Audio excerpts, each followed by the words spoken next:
Bonjour, bienvenue sur PP World, je suis ravi de vous accueillir ici. Ici, c'est la flotte, ici, ça ne devrait pas pleuvoir mais il pleut. C'est San Francisco, ça fait 20 ans que je viens ici, 20 ans que je viens à San Francisco et c'est la première fois que je passe 10 jours sous la flotte. J'ai attendu le dernier jour pour tourner, mais en même temps je me dis j'ai pas le choix. Derrière moi vous devriez voir Alcatraz, vous devriez voir le Golden Gate, vous devriez avoir plein de trucs, mais derrière il y a le brouillard, c'est Londres. Mais ça ne m'empêchera pas de vous parler de San Francisco qui est une ville que j'aime beaucoup. C'est une ville américaine à taille humaine, une vraie ville à taille humaine, 900 000 personnes seulement, une grande baie et c'était l'ancienne colonie espagnole, San Francisco, à côté il y a Napa Valley et vous avez d'autres trucs intéressants dont je vais vous parler. C'est une ville qui est ouverte sur le monde et qui est en même temps un mélange de mondes, au pluriel mondes. Quand on se balade dans San Francisco, on n'a pas l'impression d'être aux États-Unis, on a l'impression d'être en Grèce, en Italie, en France, en Espagne, des petits restaurants, des petits quartiers, puis hop, on peut balancer directement, on peut se balader après en Asie, puisqu'il y a une énorme communauté vietnamienne, il y a une énorme communauté asiatique qui est ici, vietnamienne, chinoise, des japonais, c'est absolument, et tout le monde vit en paix. C'est pour ça qu'il y a également un très grand quartier qui s'appelle Castro, qui est un quartier gay, c'est là qu'est parti le mouvement gay, qui est très célèbre dans le monde entier, et tout est parti de San Francisco et de New York également. Donc c'est vraiment une ville qui a toujours montré sa tolérance envers tout.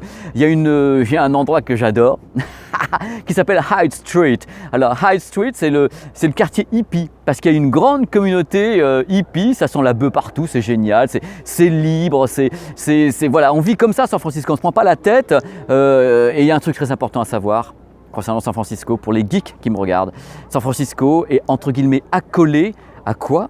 À Silicon Valley. C'est-à-dire que là, quand vous êtes à San Francisco dans la baie, vous allez vers l'intérieur des terres et vous allez arriver chez Google, vous allez arriver chez Facebook. Ici à San Francisco, il y a Firefox, il y a également Dolby qui est ici. Donc c'est dingue, c'est ce mélange qui est absolument fou entre quelque chose qui peut ressembler à une ville européenne à taille humaine et de l'autre côté une zone qui n'est pas industrielle, mais une zone de création électronique énorme avec la Silicon Valley. Voilà, tout se passe ici. Le dollar bouge quand même pas mal par rapport à ce qui se passe ici à Silicon Valley, je vous le dis tout de suite. Bon, au niveau de l'architecture, c'est extraordinaire puisque ici il y a de tout.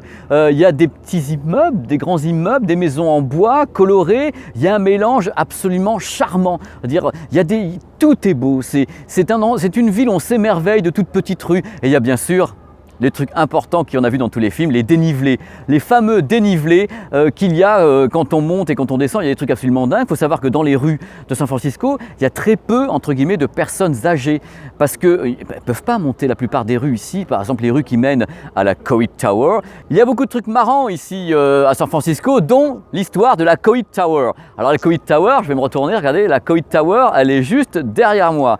La Coit Tower a été érigée par une femme qui a voulu remercier, je ne sais pas pourquoi, les pompiers de San Francisco. Elle a érigé la Coit Tower, je ne veux pas en savoir plus. Et il y a une super vue qui est là-haut, une vue qui donne sur cette baie immense de San Francisco. Et cette baie est célèbre pourquoi il y a deux ponts dessus. Il y a un pont tout rouge, un peu orange, même tout rouge-orange, qui s'appelle le Golden Gate, qu'on a vu dans tous les films. Et il y a un deuxième pont moins célèbre qui s'appelle le Bay Bridge, qui est très très long et qui mène de San Francisco à Oakland. Donc c'est une ville d'eau. En même temps, quand on se balade à l'intérieur de San Francisco, c'est marrant parce qu'il y a des tramways de toutes les couleurs, il y a des bus de toutes les couleurs, il y a des petites rues, des grandes rues, des bagnoles, il y a un mélange de tout, il y a des quartiers piétons. C'est vraiment délicieux de venir ici. On passe des moments dingues. Il fait jamais super beau par contre parce que il faut savoir que la baie de San Francisco est balayée par des vents à longueur d'année parce qu'il y a des montagnes de l'autre côté du pont et les montagnes canalisent entre guillemets ce vent et donc on peut pas dire, on peut bronzer si vous voulez, mais il y a une plage. Moi si on me jette dedans dans la flotte je peux me baigner, mais autrement pas question. Je vous cite des noms comme ça, vous allez voir, vous allez kiffer. Alcatraz au milieu de la baie. Vous vous rendez compte du nombre de films qu'on a fait sur Alcatraz, ça vous donne une idée en même temps de l'importance de San Francisco dans la culture américaine. Si je vous dis Presidio, c'est une zone qui est juste avant le Golden Gate, qui est une zone géniale, c'est superbe. Il y a eu des films qui ont été faits avec Presidio. Bref, chaque endroit ici à San Francisco est presque aussi célèbre que tous les endroits où les films ont été tournés à Los Angeles, sans parler de la série télé Les Routes de San Francisco, avec toutes les bagnoles qui montent, qui descendent, qu'on fait découvrir au monde, qui avaient des pentes, des trucs qui étaient à 12, 13, 14%, c'était juste du délire. La vie nocturne ici à San Francisco est très très riche, beaucoup de boîtes de nuit, une énorme scène de dance music, house music, c'est énorme, on peut danser sur tous les types de musique, voir des concerts en permanence, ça bouge énormément du matin au soir, c'est une ville qui ne s'arrête pas, ça c'est comme toutes les grandes capitales, les grandes villes américaines, ça ne s'arrête pas beaucoup, la nuit ça continue à bouger énormément. Bon là je m'adresse aux geeks. Les geeks. San Francisco, c'est quoi? C'est surtout 25 000 Français qui vivent ici dans la baie. Ils vivent dans la baie parce qu'ils sont souvent embauchés. Où ça? À Silicon Valley. Silicon Valley, c'est extraordinaire Silicon Valley. Parce que c'est un vivier, mais en même temps, ce que nous avait dit l'ambassadeur de France, c'est que les gens viennent tenter leur chance et que souvent, il a des billets de retour. Hein, parce que ce qui se passe avec les grosses boîtes américaines, c'est qu'ils engagent des Français, c'est sûr. Les Français sont recherchés, mais c'est jamais des contrats de 50 ans. Hein. Ils viennent, ils font un projet pendant 1 an, 2 ans, et puis après, voilà, allez, repars chez toi en France, on retrouve une autre boîte qui va te filer un coup de main pour t'aider, parce que ça fait rêver San Francisco. On se dit, c'est une ville où même tu parles français, on te comprend presque dans la rue, parce que ça parle beaucoup français, espagnol, italien et autres. C'est une ville agréable, il fait ni chaud ni froid, et en plus à côté, il y a un vivier avec Napa Valley et la Silicon Valley, donc tout le monde veut venir, mais seulement les places sont très chères, et ça c'est très important de le savoir, même si vous êtes tenté, venez avec un bon dossier et préparez-vous à essayer d'avoir la carte verte et autres. C'est pas facile. Hein. Bon, pour finir, comment vous taire en même temps Lombard Street, cette rue extraordinaire qui descend de tous les côtés avec des voitures, enfin bref, vous voyez les images pendant que je parle, et également parler un petit peu de sport. C'est important, le sport est très important pour les Américains. Ici à San Francisco, vous avez des équipes qui sont très célèbres, les 49ers ainsi que les Giants qui sont au AT&T Park, et croyez-moi, c'est un événement gigantesque ici quand les Giants se la donnent, et il faut le vivre.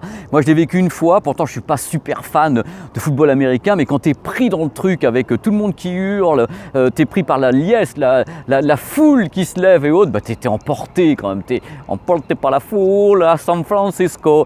Voilà, en tout cas j'ai fait un petit tour de San Francisco. J'aurais tellement aimé vous montrer faire tourner cette séquence avec du soleil, mais j'en ai pas trouvé de soleil pendant 10 jours ici. Donc voilà, c'est comme ça, on fait avec le bruit des mouettes, les pauvres malheureuses, elles sont en pleine dépression comme moi. La tête que j'ai, je suis super fatigué, j'ai 800 ans, on dirait tout en camon. Je vais vous laisser et j'espère que ça vous a quand même plu, cette petite vidéo faite avec tout plein d'amour sur PP World. On a fait ce qu'on a pu avec le temps qu'on avait. C'était le plus compliqué. Voilà, je vous retrouve bientôt sur cette chaîne PP World. Je sais pas où, il y aura plein de destinations. J'ai tourné plein de trucs et je les passe pas dans l'ordre de toute façon. Donc c'est moi qui décide. Allez, ciao et à très vite et merci.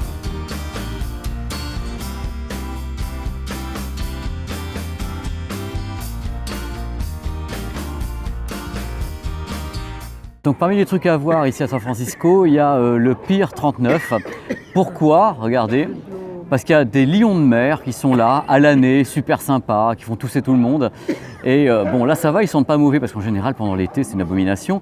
Mais c'est super cool, tu vois ça. Et ils sont là à l'année quoi.